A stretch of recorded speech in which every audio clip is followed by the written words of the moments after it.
sha ndabona ahantu ari heza kabisa ko nafatiyeho kuva natangira kugendera kuri aka kantu n'ubwa mbere nafatiraho gucya kabisa. Ndumiwe koko.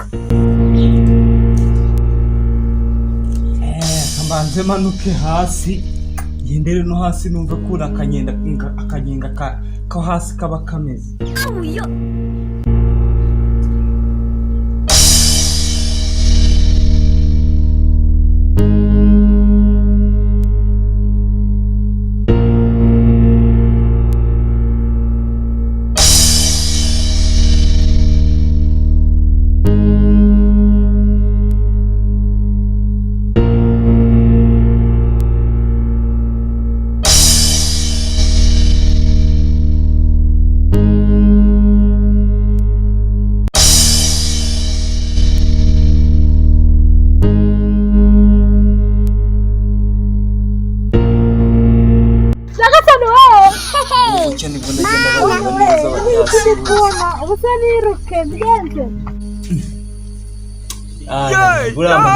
Hapa mbonye abana uratangaye ubaye.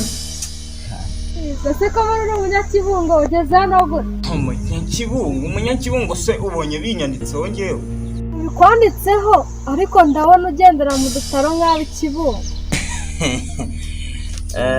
Amadutaro nk'ab'ikibungo gaturwe mu mazi. Awuyo. Mazi nawe usa wagute mu mazi wabaho.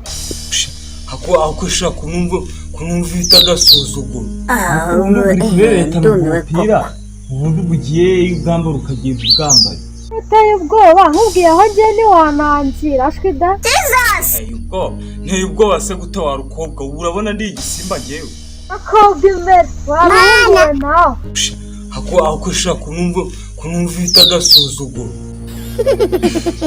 Nyumvira kuntu kiri kuntuka kandi uburamutse manutse hano ngewe nabanza nko gucapamo iki burangiye nuko gikina nanjye burangiye ntabwo ndamikino ngira ngewe kumva amuginga Mana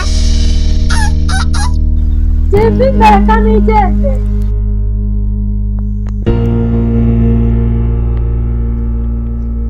abantu b'ikibungo bageze hano gute bagendera bakanamurika